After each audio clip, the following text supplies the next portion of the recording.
Yo, what's going on? It's your boy DJ Mr. Famous, the CFO, the Union DJs, baby. And I'm on Team Focus Radio.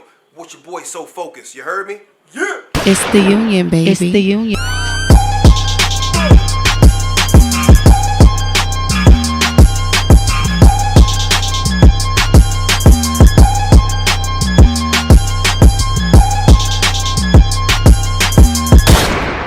Yeah, you know what it is, Team Focus Radio. I'm your host, So Focused. I'm back at Power 105 with the one and only DJ Mr. Famous. What's going on, man? Everything's good, man. Chill, respect. Let's get these questions real quick. So first of all, where you from? I'm from Far Rockaway, Queens. That's 6th Borough. A lot of people don't like to claim it. They keep it real low, but that's 6th Borough. That's where I'm at. I'm a Queens boy. Well, sometimes they don't say it's Queens. Yeah. I can say it's Far Rockaway. I'm from Far Rockaway. I'm in Brooklyn now. Definitely. So what is it like growing up in Queens for you? Growing up in Far Rock was pretty hard. When I grew up, it was a lot of gang stuff going on. So, you know, to get through Rockaway to where I lived at, you had to go through different territories, and I can't, you know, from Edgemere to Hamels and OV and everything else like that. It was a good growing up experience, I guess you say. You know, like I mixed with everybody. I was a little bit further down the beach in Bay Towers or whatever, so they called us the rich kids because it's like 2 condo-like buildings or whatever amongst all the projects. Yeah, we have big apartments and all that, but hey, I can't get mad at my parents for being a little middle class, you know. But growing up in Rockaway was, you know, it was just one of those things, man. It was great growing up there. So I had my hood and I had my little bougie. Mix that a little bit together and you got me. Definitely. So you're a DJ. Yeah. So at what point did you decide I want to be a DJ? Let me see. I was about 13 years old. So my father, I was always raised around records and music. My father produced for Barrington Levy, some of his first project. I come from a West Indian background and stuff like that. Obviously, I'm Jamaican and Cuban. And my cousin B.I.T.C.H, he was the first person who gave me like that itch to want to DJ. So B.I.T.C.H was running around the city with a couple of big name DJs still to this day. You know, not really gonna mention them now, but every time I go to his house in Harlem, he had the turntable set up. He had the wall full of records, and he'd be in there making his tapes. Dirty Harry tapes being made, his tapes being made. Everybody's doing tapes, and I just love the craft of the DJ and the sounds and the way the way it hits with a scratch and all the juggling. I think at that time it wasn't more so about the music. It was about how they transition the songs and the scratches to make their own beats. Then from seeing him and then looking at Grandmaster Flash and Jazzy Jeff, who's still my idol to this day, it's just I wanted to be that guy controlling the crowd. So a lot of times when he would leave and go to the club and I'd be at his house, I go in the room and I would try it and scratch and scratch. Mad Lion was one of my first records, and the artist 9, and I was scratching up stuff and messing up a needle or messing up a record, and I try to put everything back the way it was. By the time he came home, he wouldn't know. Oh, he knew. Because the next day when he tried to make it, the needle was just flying across the record. Yo, who, ba, ba, ba, ba, ba. He used to kick my ass. I used to get my ass kicked a lot by my bigger cousin. I ain't gonna hold you. He's still 6'5" now, huge dude, and but that built me. You know, and he was like, you know what? I'm not gonna, here, let me show you how to do this. So he would teach me a scratch. One scratch. You work on that all week. Get that down pat. I went from the scratch to counting beats per minute before the computers and stuff on the records, and I learned how to transition, but I learned how to scratch first. So I came up as a scratch battling DJ because he was a scratcher. So once I knew how to transition records from different genres with the beats per minute, that just opened up my life to something totally different. So right now you're down with something called the Union. Absolutely. Can you explain exactly what the Union is, and also how did you become a part of that team? What the Union is? The Union is an organization comprised of some of the biggest hard-hitting DJs in New York City and all across the 50 states. The Union started here in New York City with Self, DJ Will, S1, Big Cap. I'm proud to be a part of that. I'm actually the CFO of the Union, so I'm the Chief Financial Officer of the Union. There's a lot of different levels in the Union now that we're a big business. as well as a DJ crew and organization, but it's a brotherhood that's bigger than DJing. You know, we're not just DJs. There's A&Rs, there's label people, there's Pandora, there's a lot of different elements to the union. And being a part of the union definitely changed my career from being, I would say, local to being more on a global scale. So how can a DJ, because a lot of times I know DJs that kind of DJ in the club only, how do they get on the radio? Like, what's the formula? Man, let me tell you something. Getting on the radio is different now than it was back when Self and Nori and the rest of them got on the radio. You have to, I feel like it's more political now. Who you know, how you know them, and the circles that you move in. And people vouching for you. That's radio. I would have never got on Shade 4-5 if it wasn't for Superstar J and the union saying, this guy's good for Shade 4-5. I would have never got on iHeartRadio if I wasn't DJing as a union DJ on all the yachts and doing the corporate stuff to where I did an iHeartRadio event. And it was like, yo, this guy's great. He needs to be on the radio. I wouldn't have got the mix shows down in Florida, Jacksonville, Charlotte, North Carolina, if I wasn't already moving in that circle. But radio didn't start for me until I became a part of the union. So here's my question too: is there such thing as a fake DJ? Because today's you can put a. You call them push button DJs. Okay. Yeah, you call them push button DJs. There's a couple of those out there. You know, nowadays everything is computerized. They're not learning off of records. They're not learning off of transitioning through the eyes of a real DJ. They're figuring out the studio. We call them studio DJs. They're studio DJs. A lot of studio DJs though can't rock a club. They're just like this. You come in a club. I don't know how many clubs you go to. If you go to a club and it's a vibe or whatever, and it's like, oh, what's that DJ doing? I can't even go to the club and chill no more because I'm always in there like sound scanning everything that goes on. Transition. I'm like, yo, the crowd don't even realize what's going on until they hear a good DJ. Right. If I get on the set, I'm a totally different DJ. You can feel my personality through the set.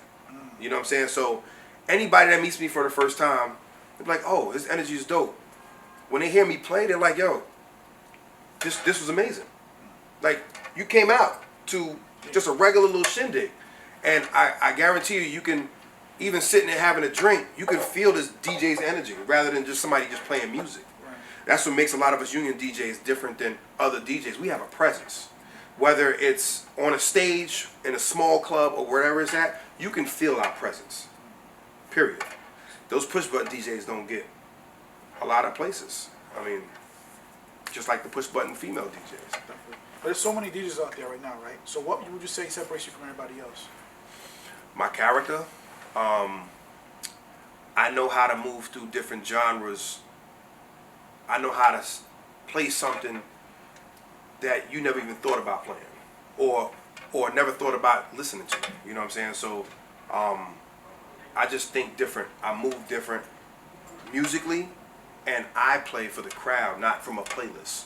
So even like if another DJ comes to my computer and he opens it up, and he's like, yo, I can't find this, I can't find that. I said, well, if you think about it, type it because it's in there. I come from an era where I used to look through crates, look through records all the time. You either had a blue crate, yellow crate, green crate, purple crate, and you know all those records are in there, and you figure it out. So that's how I play. So it doesn't matter who computer I'm on. I'm always going to play the same because the records and the playlists are here. So I'll have a crate that says hip hop. It'll have 2,000 songs in there. People are like, what, how am I supposed to play off of that? Easy, just figure out what you want. It's just different. A lot of people set up their stuff differently. I set up my stuff to other people that they think differently, but I think differently. I do a lot of mashups. I play with 4 turntable decks at one time, so I can do different acapella blends and stuff. They're like, where'd I get that record from? I just made that. I didn't. It's not recorded. That's just something I'm doing right now. A lot of people just be like, yo, you need to record these records and put them out there. I'm making records now, but that's just it just comes from what I'm hearing and how I'm feeling. That's it. So how important are DJs in hip hop? DJs are very important. We are, and I think we should be, the label's A&R. We break the records. We know which records will go, which records won't go. For a DJ to take a record from point A to the label That makes us more important. That label person is never going to hear that record if the DJ don't play it. So why do you need a DJ? You're always going to need a DJ, because without the DJ, that record's not going to get nowhere. Nobody can even step into a label and just be like, hey, listen to my music. Who's going to do that? There's no more A&Rs. We are the A&Rs. We tell the labels what's hot. That's why we get plaques for these different artists when they break. Because if it wasn't for us, they wouldn't even know about it. That's why the labels come to us and be like, what you think about these records? Because they don't have to pay us A&R checks to do that. This is what's hot. This is what's breaking. Or they'll just sit down and pick your mind. What's really going on in the clubs right now? They'll say, yo, this young boy Casanova is killing right now. Or this Pop Smoke is killing right now. Or this dude named Fabio Foreign is killing right now. They be like, oh, okay, all right. In the back of their mind, they're writing off, okay. Then they check it out. And there you go. 1, 2, 3 connects the dots. And they be like, yo, how'd you hear of it? Oh, DJ Will or DJ Mr. Famous or DJ Self told me that you was hot. It's a DJ. Definitely. So right now, there's a young man, a young woman that wants to be a DJ. What advice do you give that person? Oh, I would give that person the advice to learn the craft the right way. Learn your beats per minute. Learn how to blend the transition before you want to try to be a battle scratcher. Because at the end of the day, you're not doing that in the club and entertaining the club like that. You have to be able to build a vibe. If you can't build a vibe, hang it up. It's a wrap. If you're not able to get on that mic and build a vibe, I can build a vibe on an instrumental. I can play an instrumental for 8 minutes in the club, talk and build a vibe with the whole crowd. Interact with the whole crowd. That interaction is everything. Not just the technical part is one thing, but the interaction with your crowd. Those are your subjects. You talking and playing with them. The more you talk and play with them, the more they'll drink, the more they'll play back with you, the more when you play a record, they'll just go real crazy for it, and it keeps it calm. So, has success changed people around you? Artists or DJs? It's anybody in general, with his family members, friends? No. With success, they look at me differently, Okay. but I've never changed. Will has never changed. A lot of different people, DJ Dubs has never changed. Correct has never changed. We stay the same. Our social media changes. Obviously, our tax bracket changes, stuff like that, and our celebrities changes because we're with more celebrities. But it's not a thing of like, I don't change. So it doesn't. I don't see it. I don't see what other people may see. They be like, yo, Famous, you changed. Nah, I'm still the same Far Rockaway boy. I'm still doing the same thing. You can still come hang out with me. We can still do whatever. I don't change. Celebrity don't make me change. Definitely. So what makes you decide I'm going to play somebody's record? Oh, I had 3 people talking to me on the way here today. Yo, how you gonna play my record? It gotta be hot. I gotta feel it. It's nobody else's opinion. It's my opinion. It's what I feel that record will do and which lane they'll do it in. I play the pop lane. I play the mainstream real good. I'm on the yachts with the other folks. I'm in the clubs with these guys. So if I feel like a record is a go, I'll get behind it 100%. Even without, I don't need nothing from the artist. If I like a record, I'm going to play your record. If I don't like your record, then we got to talk. But what about the actual process? Like, do they email you songs? Do they meet you in the club? I think the best way to get me to play a record, they try it on the DM with the nice conversation, but I would say the best way to get me to play a record is come talk to me. I'm a personal person, so I want to see who I'm talking to. I want to feel your vibe before I even know your music. There's been a lot of big artists that are out now that I helped break because I got to meet them and know who they are before I even knew about their music. And when you give me the music, that's going to sit in my email. If I'm feeling your vibe, like, you know what, let me see what this dude got. I'll take a listen to it. And I'll give you straight feedback on it's good, it's trash, or it's just not for me. So what are you working on right now? I'm actually dropping a birthday record So next. it's your birthday, somebody dancing on your social media and all that? Right. So one of the kids, because of one of my kids, put it out on TikTok. Another kid, a really famous kid, Brooklyn Queen, she took it and did her own dance to it and got super thousands and thousands of hits. So it wasn't supposed to go that way, but it went that way, and now I'm going to release the record itself. Like, we're going to air it tonight on Power 5, and it's going to air Saturday on Shade 45. And that birthday record, I decided to do a birthday record because they're timeless. Say I is timeless. When you think of certain people, 50 Cent, first thing in the club. And it may not be in the club to the urban community, but to the world, in the club. One of the biggest records. Say I, one of the biggest records. Stevie Wonder, to this day, one of the biggest records. So why not make, I'm not a rapper, so why not make a record that can resonate with everybody and will be here forever? I'm working on a wedding record too. A new electric slide type record or something. Like, I want something real big. I've co-produced and written on other records also. So I know how the business works. I have a whole nother project with a girl named Carmen Nicole. I have I'm working with Callie Cass, Quality Control. We just did that big show down Super Bowl weekend. Killed that stage.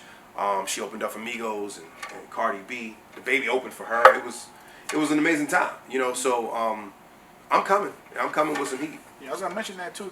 During the break, he's talking about how you kind of get like a high. Oh yeah, it's such a high on that stage in front of that many people, and to see other DJs fail, and then when I get on there, it's like they don't want to get me off stage. I'm supposed to have a 3-minute set. I'm up here for 15 minutes to the point where management is like, "Yo, we got to get on now. She got to go now. Migos got to get on." I'm just like, "Let's go. Let's rock." She came out on stage. We killed the stage, but being on stages with 30,000, 20,000, even more than that is just, it's a super high. I would stay on the stage if I could, 24/7. 24/7. I love it. It's nothing like it. I can't wait to get back to it. Definitely. So for people out there that see you for the first time, like, what can you tell them about yourself that they may or may not know? Or you can tell them about yourself? Well, I mean, I'm a father. Before anything else, I'm a father and I'm a loving son. I got 6 beautiful children. I take care of all of them. When I say I'm a father, I'm a father. Take care of all of them. I got twin girls. I got another daughter, Samara. Ajay and Asia Samara. Ajay and Asia Samara. It's 3 girls. 3 boys. My oldest plays for Buffalo. Old Fizzy. Amarion, Isaiah. And that comes before all this. I do this for them. Like, I love my family life. I actually retrofitted my whole house now with cameras. So even from the hallway to the living room to the kitchen, everything's being recorded. I'm gonna put together my own little family YouTube channel, like famous. This is the you know, famous family or whatever the case, whatever we gonna call it. We just been recording and we just gonna keep recording and start dropping episodes.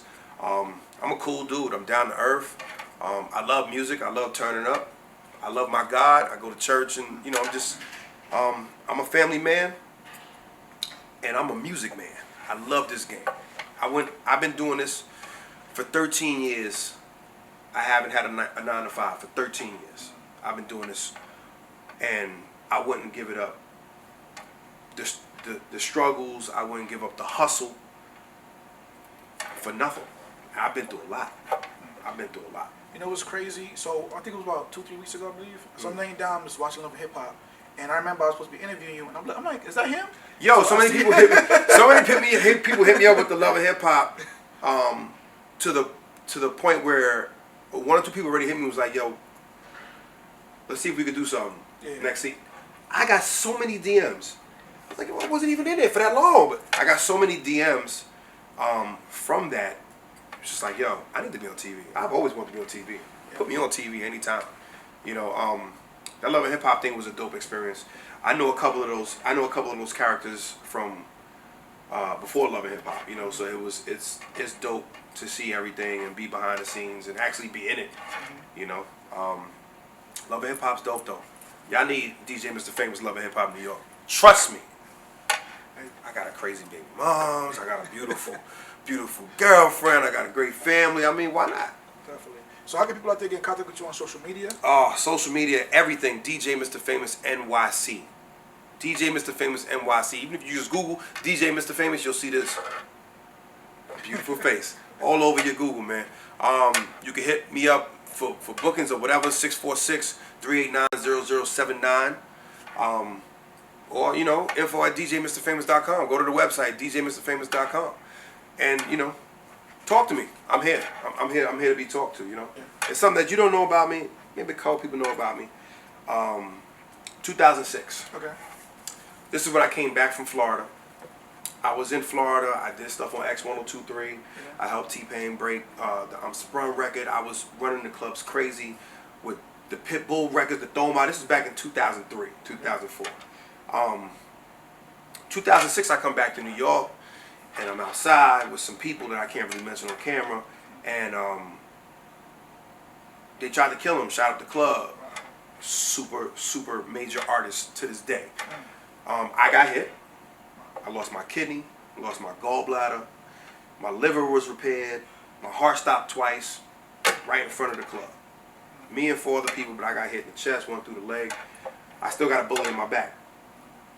It took me a whole year to start walking again, even to try to get back into the game. Like, I didn't want to be in the game after being around artists and them trying to do this to them, but the music just kept calling me back. So I started walking again after a year, and I hit this game hard running. I actually came out with a mixtape, a gospel mixtape, coming back, because I've seen things that other people have not seen, and I can't even really talk about, without getting emotional or whatever. But I've been to the other side. I've seen it, and I was an innocent bystander that got caught in that and never really said nothing to the world. They got my real name out there, but if you don't know my real name, you don't really know what happened to this person, because DJ Mr. Famous came from that day. I got hit. I was going by another name. I came back as DJ Mr. Famous, trademark from that time. So, but my last question I want to ask you, so how has God played a role in your career? Oh, he's played a big role. Like, without him, nothing that I do is possible. I came back from death twice because I had angels on me.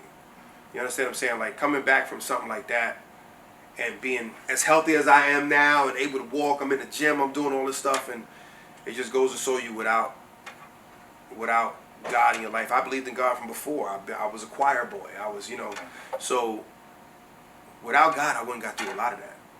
Started to get addicted to the opioids. He got me through everything. Everything. I owe everything that I have to my Lord and Savior. And that's why I take my kids now with me to church, and they love going to church. I go to CCC in Brooklyn, and we have a good time. And without that, I don't think I'd make it anywhere. Anywhere. He guides everything. I tied my soul to him. He gives me what I can have. Respect, man. And glory be to God, man. That's number one. Absolutely. Number one. So thank you so much, man. I really appreciate you, man. No doubt, man. I appreciate you. Man. So, but I definitely want to hopefully see you again soon. Eventually. Oh, you're going to see me again. I'm outside. I'm outside. DJ Mr. Famous. I'm outside. Team Focus is outside. Yeah. The Union is outside. You know we at Power 105, iHeart Radio, Shade 45. I'm everywhere, baby. You know what it is, man. SoFocusMedia.com. Let's get it. Team Focus Radio. So Focus. Bye. DJ Mr. Famous. We out of here. Yeah.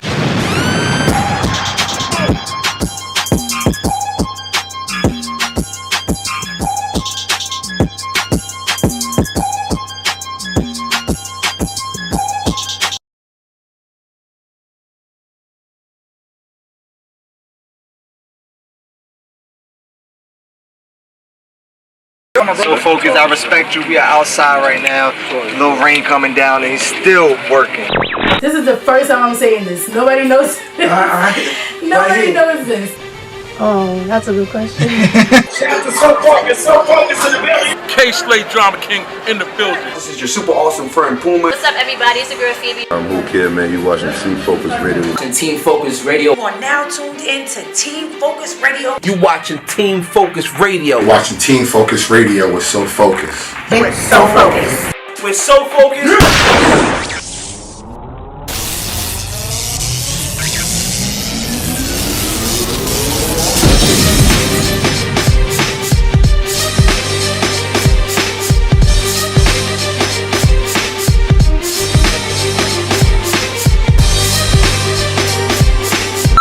Team Focus Radio. Tune in. SoFocusMedia.com.